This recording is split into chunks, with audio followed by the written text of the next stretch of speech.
Hi everyone, I welcome you all to my YouTube channel law की पढ़ाई। तो चलिए आज मैं आपके लिए एक बहुत इंटरेस्टिंग सा लॉ ऑफ कॉन्ट्रैक्ट का एक यूनिट लेके आई हूँ डिस्कस करने के लिए, जिसका नाम है परफॉर्मेंस ऑफ कॉन्ट्रैक्ट। ठीक है, यहाँ पे परफॉर्मेंस ऑफ कॉन्ट्रैक्ट को जब हम पढ़ेंगे तो हम चार भाग में, कैटेगरीज में, चार भाग में हम इसको डिवाइड करके फिर पढ़ेंगे। फॉर एग्जाम्पल, इसकी पहली कैटेगरी है सेक्शन 37 से 39। ये जो परफॉर्मेंस ऑफ कॉन्ट्रैक्ट है, सबसे पहले मैं आपको ये बताना चाहती हूँ कि बेसिकली परफॉर्मेंस ऑफ कॉन्ट्रैक्ट को डील किया है सेक्शन 37 से 67 of the Indian contract act. ठीक है, यहाँ पे फर्स्ट कैटेगरी जो हम पढ़ेंगे, पहला जो क्लासिफिकेशन है इसका, उसमें पढ़ेंगे contracts which must be performed. मतलब ऐसे कॉन्ट्रैक्ट्स जिनको परफॉर्म करना ही करना चाहिए, जो परफॉर्म करना बहुत ज़रूरी है, वो कॉन्ट्रैक्ट्स हैं सेक्शन 37 से 39। मतलब सेक्शन 37, 38, 39 तीनों सेक्शंस में बेसिकली हम इसके बारे में बात करेंगे कि कौन से कॉन्ट्रैक्ट्स हैं जिनको परफॉर्म करना बहुत ज़रूरी है। Second part of performance of contract में आएगा कि कौन परफॉर्म करेगा। अभी तो हमने ये देखा कि कौन से कॉन्ट्रैक्ट्स को परफॉर्म करना ज़रूरी है। सेकेंड पार्ट में contracts must be performed by home. ठीक है, और ये डील करते हैं सेक्शन 40 से 45। उसके बाद थर्ड पार्ट जो हम पढ़ेंगे वो है सेक्शन 46 से 50, time and place of performance of the contract. ठीक है, next is performance of reciprocal promises 51 section से सेक्शन 58। मैं आपको रिक्वेस्ट करूंगी कि जैसे जैसे आप मेरा वीडियो सुन रहे हैं, आप प्लीज़ इसके साइड बाय साइड नोट्स बना लीजिए, सो दैट जब आप रिवाइज करेंगे ना, it will be very easier for you to connect the dots. उसके बाद परफॉर्मेंस ऑफ रेसिप्रोकल प्रोमिसेस जो कि है सेक्शन 51 से 58। एंड यहाँ पे हम रेसिप्रोकल प्रोमिस की डेफिनेशन जो हमने सेक्शन 2 सब सेक्शन एफ में, या फिर सेक्शन 2 सबसेक्शन एफ में जो हमने रेसिप्रोकल प्रॉमिस की डेफिनेशन करी थी, उसके साथ में हम ये सेक्शन पढ़ेंगे। Next is appropriation of payment जो आता है सेक्शन 59 से 61, which talks about appropriation of payment. मतलब अब अगर हमारे पास पेमेंट आ गई है तो हम उसको कहाँ कहाँ यूज करेंगे, right? How will we be using that payment. Last part जो हम परफॉर्मेंस ऑफ कॉन्ट्रैक्ट में पढ़ेंगे वो है contracts which need not be performed. पहले हमने स्टार्ट किया था ये बोल के कि कौन से कॉन्ट्रैक्ट्स हैं जिनको परफॉर्म करना बहुत ज़रूरी है, सेक्शन 37 से 39। एंड इसी का जो लास्ट पार्ट है सेक्शन 62 से 67 डील करता है विद द कॉन्ट्रैक्ट्स जिनको परफॉर्म करने की ज़रूरत ही नहीं है, राइट? तो ये था हमारा basic introduction and basic outlining कि किस तरीके से हमें परफॉर्मेंस ऑफ कॉन्ट्रैक्ट को पढ़ना चाहिए और किस तरीके से परफॉर्मेंस ऑफ द कॉन्ट्रैक्ट को पढ़ेंगे जिससे हमें एकदम अच्छे से याद हो जाए। चलिए, नाउ लेट्स बिगिन। यहाँ पे सबसे पहले है obligation of the parties to the contract. अगर हम सेक्शन 37 की बात करें, नाउ लेट्स डिस्कस कि कौन से कॉन्ट्रैक्ट्स हैं जिनको परफॉर्म करना चाहिए। टॉपिक नंबर 1, सेक्शन 37 से 39। सबसे पहले हम सेक्शन 37 की बात करते हैं। सेक्शन 37 हमें क्लियरली बोलता है कि अगर आप किसी कॉन्ट्रैक्ट में एंटर कर रहे हो या आपने किसी कॉन्ट्रैक्ट में एंटर किया है, तो आपके लिए it is really very very important कि आप अपना part of the promise perform करें, भले ही वो दोनों पार्टीज हो। फॉर एग्जाम्पल, ए और बी का अगर कॉन्ट्रैक्ट हुआ है तो ए के लिए भी उतना ही ज़रूरी है कि आपको अपना part of the promise perform करना है जितना बी के लिए ज़रूरी है कि बी अपना खुद का part of the promise perform करे, राइट? यहाँ पे बहुत ज़्यादा इंपॉर्टेंट बात लिखी है, the parties to a contract. बहुत ध्यान से सुनिएगा, the parties to a contract must either perform और offer perform their respective promises unless such performance is dispensed with or excused under the provisions of Contract Act or any other law. मतलब आप अपना promise तो perform करोगे ही करोगे, साथ में आप अगले पर्सन को ऑफर कर सकते हो कि बॉस आपसे आपका particular part of the promise perform नहीं हो सकता, कोई बात नहीं, आई can help you out, if you want I can offer you the performance of your part of the promise. आपको कहीं ना कहीं तो मैं हेल्प कर ही सकती हूँ ना, तो वहाँ पे आई हेल्प यू आउट, वहाँ पे इट इज माई ऑफर कि आपका part of the promise perform करने में आई कैन हेल्प यू आउट. अब यहाँ पे जो अपोजिट पार्टी है, जो दूसरी पार्टी है, उसका डिसीजन रहेगा कि वो पार्टी मेरा ऑफर एक्सेप्ट कर रही है या नहीं. राइट जो प्रोमिसेस होते हैं ना पार्टीज के बीच में, वो बेसिकली दोनों पार्टीज को ना बाइंड कर देते हैं कि आपको आपका कॉन्ट्रैक्ट परफॉर्म करना ही करना है. ठीक है, एंड आपको तब तक परफॉर्म करना है जब तक आप जिंदा हो, एंड अगर आप नहीं हो तो आपका जो LR होगा, LR मतलब लीगल रिप्रेजेंटेटिव, वो परफॉर्म करेगा आपका part of the promise. Clear हुआ? ये हमारा सेक्शन 37 का इंट्रोडक्शन, 37 का छोटा सा पार्ट मैंने आपको बताया. चलिए आगे बढ़ते हैं. 37 का हम एक एग्जाम्पल पढ़ते हैं. A promises to paint a picture for B by certain day at a certain price. ठीक है, A dies before the date. The contract cannot be enforced either by A's representatives or by B because it involves the use of personal skill. It is a contract of personal nature. कई बारी क्या होता है, जो contract होते हैं personal nature वाले contracts जितने भी होते हैं ना, उनमें क्या होता है कि अगर आपने परफॉर्म नहीं किया तो वो कॉन्ट्रैक्ट कोई और परफॉर्म नहीं कर सकता. ए ने बी को बोला मैं तुम्हारे लिए मान लो वेंसडे तक एक फोटो पिक्चर बनाऊंगा, ठीक है, या पिक्चर पेंट करूंगा. मैं आपके लिए फॉर एग्जाम्पल मान लो थर्सडे तक एक पिक्चर पेंट करूंगा. यहाँ पे थर्सडे आने से पहले ही अगर ए मर जाता है तो क्या आप उसके फैमिली में किसी को बोल सकते हो कि आप परफॉर्म करो क्योंकि ये परफॉर्म नहीं कर सकता? जो उसकी स्किल है वो प्योरली पर्सनल नेचर की स्किल है. राइट जो भी उसकी स्किल है वो उसकी पर्सनल स्किल है, एंड हर एक इंसान में अपनी पर्सनल स्किल्स होती है. तो आपको पर्सनल स्किल्स की वजह से आप उसके LR को फोर्स नहीं कर सकते कि now you have to perform his part of the promise. यहाँ पे वो नहीं कर सकता. You can either take compensation if you want, you can apply for compensation, that's it.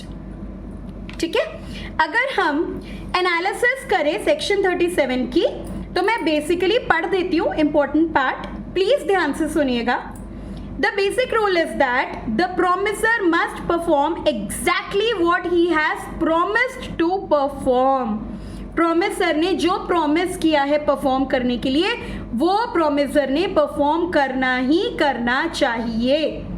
ठीक है, the obligation to perform is absolute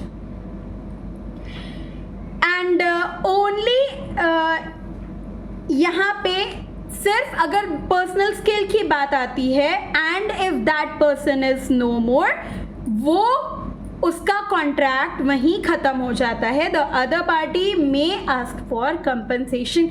यहाँ भी मैंने एक बात बोली है, मे आस्क फॉर कंपनसेशन. चलिए अब एक्चुअल परफॉर्मेंस की बात करते हैं.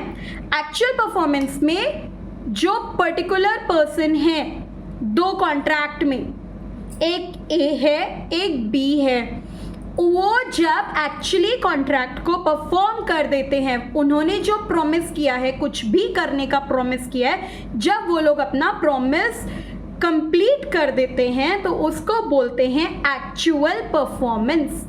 मान लो यहाँ से मैं सब्जी लेने के लिए गई, मैंने सब्जी वाले को पैसे दे दिए, सब्जी वाले ने मुझे सब्जी दे दी, मतलब हम दोनों ने अपना पार्ट ऑफ द प्रॉमिस अच्छे से परफॉर्म किया है. राइट इसको बोलते हैं एक्चुअल परफॉर्मेंस. मान लो एक और एग्जांपल देती हूँ। मान लो मैंने मिस्टर एक्स को बोला कि 1 महीने बाद मैं आपको 10,000 रुपीज़ दे दूंगी। फाइन, मैंने मिस्टर ए को बोला 1 महीने बाद आपने जो मुझे सर्विसेज दी है उसके लिए मैं आपको 10,000 रुपीज़ दे दूंगी आफ्टर 1 मंथ। अब 1 महीने के बाद जब मैं उनको 10,000 रुपीज़ दे देती हूँ as per my promise, then I have performed my part of the contract. वो तो एक्चुअली परफॉर्म कर चुके थे ना जब उन्होंने मुझे अपनी सर्विसेज दी थी, राइट? तो ये होता है एक्चुअल परफॉर्मेंस। चलिए, now coming to section 38। Section 38 में मैंने आपको सेक्शन 37 में क्या बोला था, हम अगले पार्टी को ये बोल सकते हैं कि हम आपको ऑफर कर रहे हैं कि आपके परफॉर्मेंस ऑफ द कॉन्ट्रैक्ट में आई can help you out, right? अब 38 बात करता है व्हाट इफ अदर पार्टी ने आपका ऑफर रिजेक्ट कर दिया तो क्या होगा फिर, ठीक है? Where a promiser has made an offer, मैं सेक्शन 38 पढ़ रही हूँ, बहुत ध्यान से, अगर आपके पास डायरेक्ट है तो पढ़िए, अदरवाइज बहुत ध्यान से एक एक वर्ड सुनिए, ठीक है? Where a promiser has made an offer of performance to the promisee, promisor ने एक ऑफर किया है कि मैं परफॉर्म करूंगा। किसको ऑफर किया है? प्रोमिसी को। And the offer has not been accepted, then the promisor is not responsible for non performance nor does he thereby loses his right under the contract। मतलब मैंने अगर दूसरी पार्टी को बोला कि बॉस मैं तुम्हारी मदद कर देती हूँ, अगर तुम्हें परफॉर्म करने में थोड़ी बहुत डिफिकल्टी हो रही है then I can help you out. अब उन्होंने मेरी हेल्प लेने से मना कर दिया और उन्होंने खुद भी वो काम नहीं किया, जो प्रॉमिस उन्होंने किया था वो उन्होंने कंप्लीट नहीं किया, ना उन्होंने मेरी हेल्प ली। अब यहाँ पे क्या होता है? परफॉर्मेंस नहीं हुई है, it is completely non performance of his part of the promise, right? और यहाँ मैं अपनी राइट लूज नहीं करती हूँ ऑफ कंपनसेशन। यहाँ I am very well there in the contract and I have my own rights to get compensation from that other party. Clear? इसकी कुछ कंडीशंस हैं, सेक्शन 38 की कुछ कंडीशंस हैं। सबसे पहले अनकंडीशनल होना चाहिए। अगर मैं उसको ऑफर दे रही हूँ ना कि आई कैन हेल्प यू आउट, वो अनकंडीशनल ऑफर होना चाहिए। प्रॉपर टाइम और प्लेस पे वो ऑफर होना चाहिए एंड उसके सर्कमस्टेंस, किन सर्कमस्टेंसेस में मैं हेल्प ऑफर कर रही हूँ वो भी मुझे ध्यान में रखने चाहिए, राइट? उसके बाद coming to section 39। Section 39 basically बोलता है कि इफेक्ट क्या है अगर आपने रिफ्यूज कर दिया। सेक्शन 38 में तो आपने रिफ्यूज कर दिया, सेक्शन 39 बेसिकली बोलता है कि अगर आपने रिफ्यूज कर दिया हेल्प लेने के लिए होली, तो उसका इफेक्ट क्या होगा? उसका बेसिकली इफेक्ट ये होगा, सेक्शन 39 बोलता है that when a party to a contract has refused to perform और disabled himself from performing his promise in its entirety, the promisee may put an end to the contract unless he has signified by words or conduct his acquiescence in its continuance, right? अगर उसने बोल दिया कि boss हम नहीं perform करेंगे, right? Effect of refusal of party to perform wholly. अब उसका ये बेसिकली इजी लैंग्वेज में ये समझिए कि अगर दूसरे पार्टी ने आपकी हेल्प लेने के लिए मना कर दिया ना और उसने खुद भी काम नहीं किया, तो आपके पास ये पावर होती है कि वो कॉन्ट्रैक्ट आप कंप्लीटली खत्म कर सकते हो, right? You have that power कि आप रिफ्यूज कर सकते हो कि मुझे कॉन्ट्रैक्ट करना ही नहीं है, सबसे पहला। दूसरा पॉइंट, आप कंपनसेशन भी क्लेम कर सकते हो इन वेरी इजी टर्म्स। ये दोनों राइट्स आपको दिए हुए हैं, राइट? आप क्लियरली बोल सकते हो कि बॉस हो गया, अब मेरे को और कॉन्ट्रैक्ट को परफॉर्म नहीं करना है। एक तो पहले मैंने अपना part of the promise perform किया, उसके बाद मैंने आपको ऑफर किया कि आप भी मैं आपको परफॉर्म कर देता हूँ, मैं आपकी हेल्प कर देता हूँ परफॉर्मेंस में, लेकिन आपने मेरी हेल्प नहीं ली। अब आप भी अपना कॉन्ट्रैक्ट परफॉर्म नहीं कर रहे हो। Now I am not willing कि ये कॉन्ट्रैक्ट अब आगे बढ़े, मैं ये कॉन्ट्रैक्ट यहीं पे ही ख़त्म कर देना चाहता हूँ। एंड वहीं पे ही आप अपना कॉन्ट्रैक्ट खत्म कर सकते हो, right. Now by whom a contract may be performed, section 40, 41 and 42। कौन परफॉर्म करेगा कॉन्ट्रैक्ट? सेक्शन 40 बोलता है कि जो पार्टीज टू द कॉन्ट्रैक्ट है वो परफॉर्म करेंगे कॉन्ट्रैक्ट। मतलब अगर मैंने मिस्टर ए के साथ कॉन्ट्रैक्ट किया है तो मैं मेरा part of the promise perform करूंगी, मिस्टर ए उनका part of the promise perform करेंगे। मैंने अगर बोला है कि मैं मिस्टर एक्स के घर पे पेंटिंग का काम करूंगी और इन रिटर्न मिस्टर एक्स मुझे पैसे देंगे उनका घर पेंट करने के लिए, तो मेरी ड्यूटी है कि मैं उनके घर जाऊं और उनका घर पेंट करूं। एंड पेंट करने के बाद ये मिस्टर एक्स की ड्यूटी बनती है कि मिस्टर एक्स जो मैंने अपना काम किया है उसके लिए मुझे पैसे दे, as per section 40 of the Indian contract act. Clear? I hope कि अभी तक आपको कोई डाउट नहीं होंगे। अगर कोई डाउट है तो प्लीज मुझे कमेंट सेक्शन में अपने डाउट्स पिंक कर दीजिए, so that I will be able to answer them properly. Okay, या तो मुझे खुद को परफॉर्म करना है या फिर मैंने अगर किसी इंसान को मेरे बिहाफ पे मेरा काम करने के लिए अपॉइंट किया है वो भी परफॉर्म कर सकता है, राइट, सेक्शन 40 के अकॉर्डिंग। अब सेक्शन 40 के अकॉर्डिंगली कौन 3 लोग हैं जो परफॉर्म कर सकते हैं? एक तो मैं, एक मेरा एजेंट जिसको मैंने मुझे रिप्रेजेंट करने के लिए अपॉइंट किया है, थर्ड मेरा legal representative if I am no more. हम 3 लोग मेरा part of the promise perform कर सकते हैं and the same goes with the other party as well. अगर अगला पार्टी ने उसका part of the promise perform करना है तो या तो वो खुद करेगा या उसका एजेंट करेगा या फिर उसका लीगल रिप्रेजेंटेटिव परफॉर्म करेगा। आई थिंक क्लियर हो गया होगा। इसके अलावा जो बाकी के लोग जो परफॉर्म कर सकते हैं वो पता है कौन है? Third person. हम थर्ड पर्सन को भी बोल सकते हैं, लेकिन उसके लिए हमें ऑलरेडी जो सामने वाला पार्टी है उसको पहले से बताना पड़ेगा कि मेरे बिहाफ पे ये थर्ड पर्सन अपना मेरा part of the promise perform करने वाला है, तो हमें ऐसा उसको पहले से बताना पड़ेगा। उसके अलावा अगर जॉइंट प्रोमिसर्स है, मतलब मैं फॉर एग्जाम्पल मान लो मैं और मेरे हस्बैंड हम लोग जॉइंट प्रोमिसर्स है, तो या तो मैं परफॉर्म कर सकती हूँ या मेरे बिहाफ पे मेरे हस्बैंड परफॉर्म कर सकते हैं या फिर उनके बिहाफ पे मैं परफॉर्म कर सकती हूँ या हम दोनों साथ में भी परफॉर्म कर सकते हैं, राइट। तो देखिए कितने पॉसिबिलिटीज हैं परफॉर्मेंस की as per section 40, right. Section ये जो थर्ड पर्सन का मैंने बताया, थर्ड पर्सन का सेक्शन 41 में दिया हुआ है, जॉइंट प्रोमिसर्स का सेक्शन 42 में दिया हुआ है, ठीक है। सेक्शन 42 को एक बारी अच्छे से पढ़ लेते हैं क्योंकि यहाँ पे डेवल्यूशन ऑफ जॉइंट लाइबिलिटीज की बात करी हुई है। एक बारी सेक्शन 42 को बहुत अच्छे से पढ़ लेते हैं।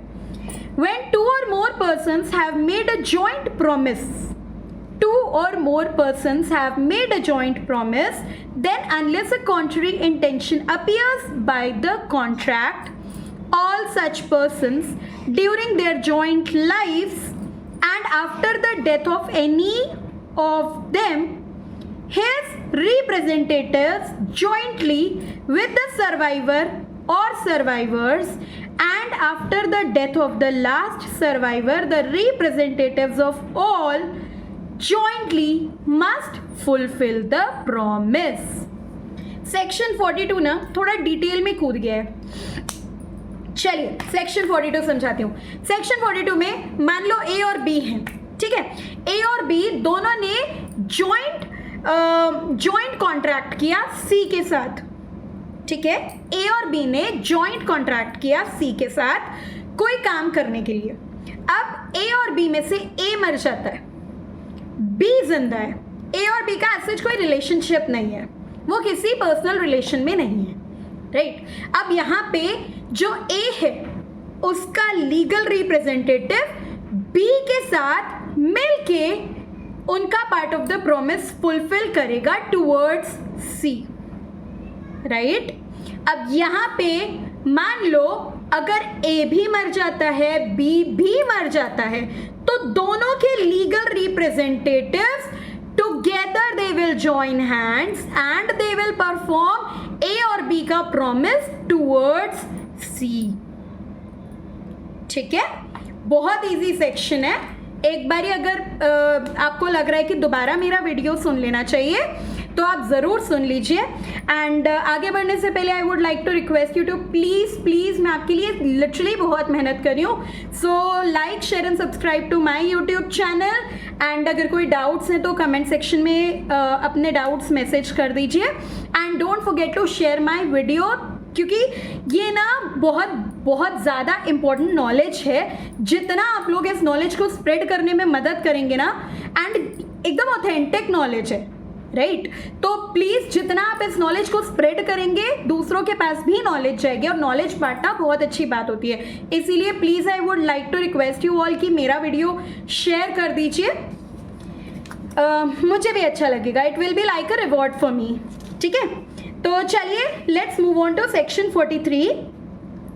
अब अगर दो जॉइंट प्रोमिसर्स हैं, ठीक है, मान लो A and B joint promisor हैं, तो उन दोनों में अगर उन्होंने सी के साथ कॉन्ट्रैक्ट किया है तो सी ना उन दोनों में से किसी को भी बोल सकता है कि बॉस दोनों अगर काम नहीं कर रहे हैं ना, दोनों अगर अपना पार्ट ऑफ द प्रॉमिस नहीं परफॉर्म कर रहे हैं, तो सी की मर्जी, सी चाहे ए को कंपेल कर सकता है कि बॉस अपना काम करो, अपना part of the promise perform करो, या वो बी को भी बोल सकता है आप दोनों ने प्रॉमिस किया था ना, आप परफॉर्म करो, दोनों जॉइंट हो ना, फर्क क्या पड़ता है आप करो या ये करो, मुझे प्रॉमिस से मतलब है, करो। वो कंपेल कर सकता है, वो फोर्स कर सकता है। Clear? Okay. Section 44, effect of release of one joint promisor. अगर उनमें से एक जॉइंट प्रोमिसर किसी रीजन की वजह से, मान लो उसकी तबीयत खराब है, ए और बी जॉइंट प्रोमिसर्स हैं और एक की तबीयत खराब है, तो यहाँ पे ए को रिलीज किया जा सकता है, एंड अब बी के पास पूरी की पूरी रिस्पॉन्सिबिलिटी होगी कि जो ए ने परफॉर्म करना था अब बी के कंधों पे है वो काम करना। सेक्शन 44 क्लियर हुआ? ओके। अब मैं अगर राइट्स की बात करूं, जॉइंट प्रोमिसर्स के राइट्स की बात करूं, तो आपको नहीं लगता उनको बेनिफिट मिलना चाहिए कुछ? मान लो अगर मैं हूं और एक और पर्सन है, हम दोनों जॉइंट प्रोमिसर है और एक और बंदा है, हमने सी के साथ कॉन्ट्रैक्ट किया, वी आर द जॉइंट प्रोमिसर्स, ठीक है। अब यहाँ पे सारा काम मैं कर रही हूँ, ए कुछ भी नहीं कर रहा। जितने भी हमने प्रोमिसेस किए थे दोनों ने मिलजुल के कि हम सी के लिए ये कर देंगे, वो कर देंगे, ऐसा कर देंगे, वैसा कर देंगे, कर मैं ही रही हूँ, अगला पर्सन कुछ भी नहीं कर रहा, ठीक है। अब मेरे पास लॉ ने ये राइट दिया हुआ है कि जो भी मैंने किया है ना बॉस, उसका कंपनसेशन उस अगले जॉइंट प्रोमिसर से ले लूँ, क्योंकि यहाँ तो जॉइंट की बात हो रही है। अगर मैं अपनी तरफ से 100% दे रही हूँ तो मैं उससे कंपनसेशन लेने का राइट भी तो रखती हूँ। यस, तो ये मेरा राइट है। ओके, चलिए ये था मेरा part 1। I meet you in another video जहाँ पे मैं इसी के सेकेंड पार्ट से डिस्कस करूँगी, इसके कंटिन्यूएशन से डिस्कस करना चालू करूँगी, जहाँ पे मैं बात करूँगी time and place of performance, वहाँ से मैं चालू करूँगी। तब तक के दोबारा रिवाइज कीजिए, कहीं कोई डाउट आता है तो please please please ask me. I'll meet you in the next part of my video. Till then, take care. Bye bye.